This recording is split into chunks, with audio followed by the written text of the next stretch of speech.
पहले तो सभी को नमस्कार। आप आए, आपका धन्यवाद। जब से भारतीय जनता पार्टी की सरकार बनी है, भारतीय जनता पार्टी की सरकार हमेशा महापुरुषों की, गुरु साहिबानों की समय समय पर जयंतियां मनाने का काम करती है। और ये ऐसी सरकार है कि हमेशा स्टेट की तरफ से अलग अलग महापुरुषों के जयंतियां मनाती है।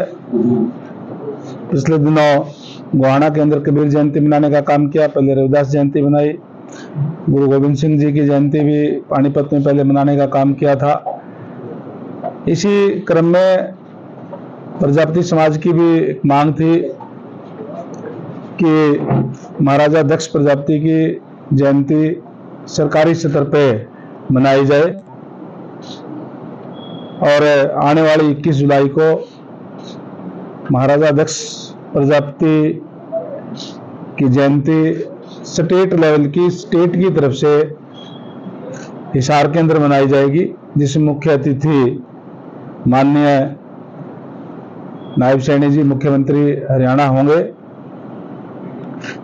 और आज इसी के लिए हमारे यहाँ की जो गुरु दक्ष महासभा बनी हुई है, उनसे और उनके तमाम कार्यकारिणी के सदस्यों से मिलने के लिए आए थे। इनको निमंत्रण देने के लिए 21 जुलाई को प्रदेश भर से बड़ी संख्या के अंदर समाज के लोग वहां आकर के दक्ष जयंती मनाने का काम करेंगे। इसके लिए मैं धन्यवाद करूंगा हमारे मुख्यमंत्री नायब सैनी जी का कि महापुरुषों का जन्मदिन मना करके अलग अलग वर्गों को दान देने का काम किया है।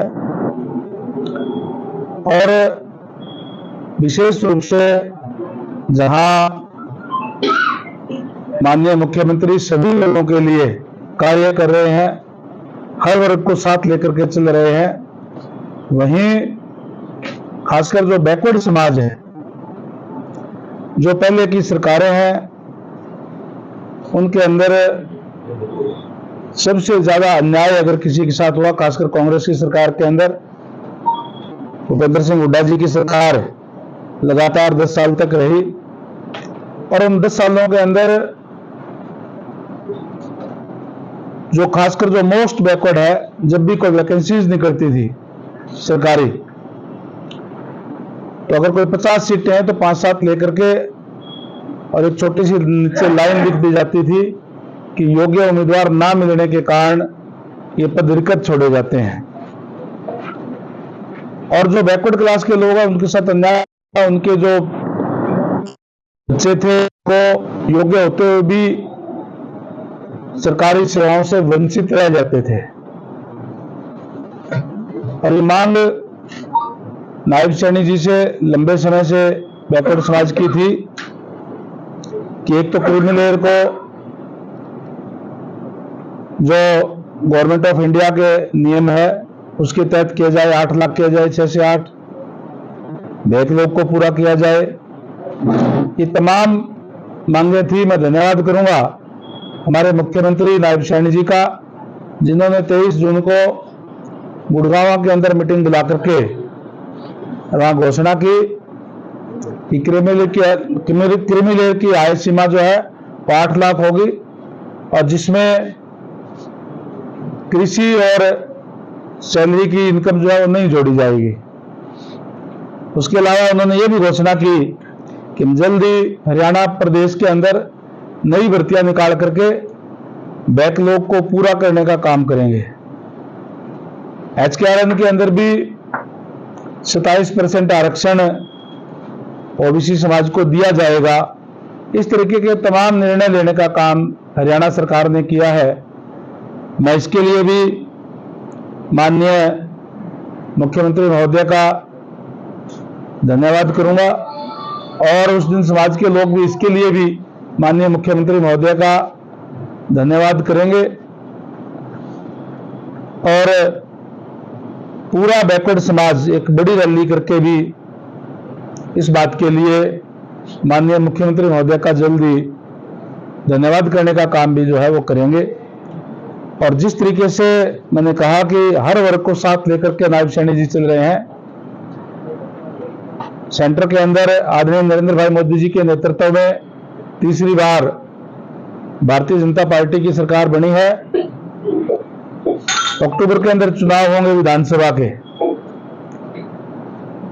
और इस चुनाव के अंदर भी पूर्ण बहुमत की सरकार हरियाणा प्रदेश के अंदर भारतीय जनता पार्टी की बनेगी, क्योंकि आज हर वर्ग भारतीय जनता पार्टी के साथ है। समय अभी है, और जैसे माननीय मुख्यमंत्री महोदय ने कहा है, और अभी नोटिफिकेशन भी 1-2 दिन में जारी हो जाएगा, उसके बाद में भर्तियां भी निकाली जाएगी। भर्तियां चुनाव से पहले कर ली जाएंगी। 5 अंकों वाली बात है जो रोक लगी है।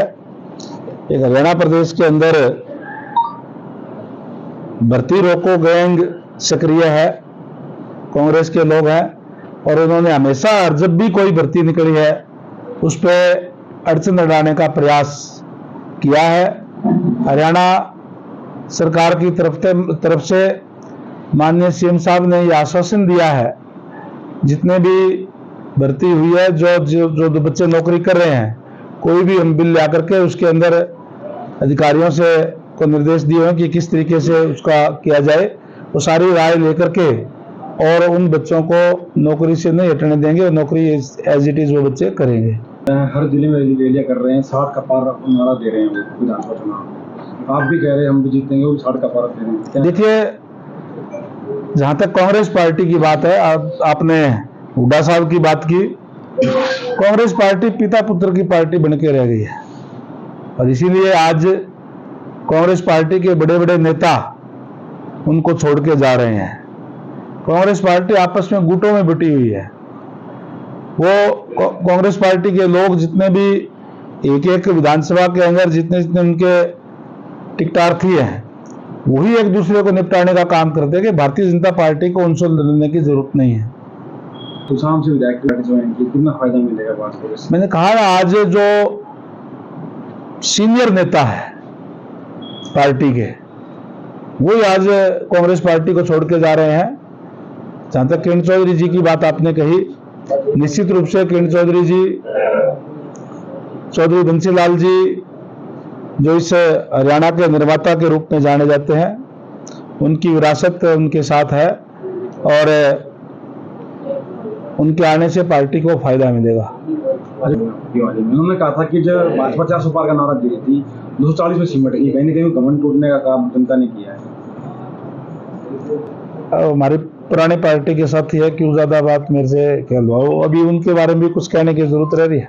सर, अजीत चौटाला ने कल एक और निशाना करता कि उन्होंने कहा कि जो उन्होंने बीजेपी को बिच्छू से तुलना कर दी और कांग्रेस के हिसाब से तुलना कर दी। सर, तो किसने? सिंह जी पार्टी के राष्ट्रीय अध्यक्ष सर, अभी तो वो भारतीय जनता पार्टी के साथ थे, आज तुलना कर रही है तो फिर वो किस लिए थे साथ? जब उनको जरूरत थी सरकार में शामिल होने की तब साथ थे, आज इस टाइप की बात कर रहे हैं, तो अभी वो बता सकते हैं। उनके साथ कुठाराघात किया गया, अंदरूनी। किस बात का कुठाराघात किया गया? जो सरकार में रहे हैं, सरकार के अंदर हिस्सेदारी उन्होंने रखने का काम किया। अब ये काम हाईकमांड का है, किसको टिकटें देनी है, क्या है। भारतीय जनता पार्टी के तमाम वर्कर कमल के फूल के लिए लड़ाई लड़ने का काम करते हैं। जिस तरीके से ट्रांसपेरेंसी से सरकार चलाने का काम भारतीय जनता पार्टी ने पिछले 10 सालों में किया है, युवाओं के अंदर एक विश्वास पैदा करने का काम किया, बिना खर्ची बिना पर्ची के नौकरी देने का काम किया है, पूरे प्रदेश के अंदर समान विकास कराने का काम किया है। 10 साल तक जो हमने कार्य किए उनको लेकर के हम जनता के बीच में जाएंगे, और निश्चित तौर पर तीसरी बार भी हरियाणा प्रदेश की जनता भारतीय जनता पार्टी को आशीर्वाद देगी। पूर्ण बहुमत की सरकार हरियाणा प्रदेश के अंदर बनेगी। किसी की भी जिस तरीके से पिछले बार कुछ कमी रह गई थी, दूसरी पार्टी को साथ मिलाने की जरूरत पड़ी थी, इस बार अकेली भारतीय जनता पार्टी की पूर्ण बहुमत से सरकार बनेगी।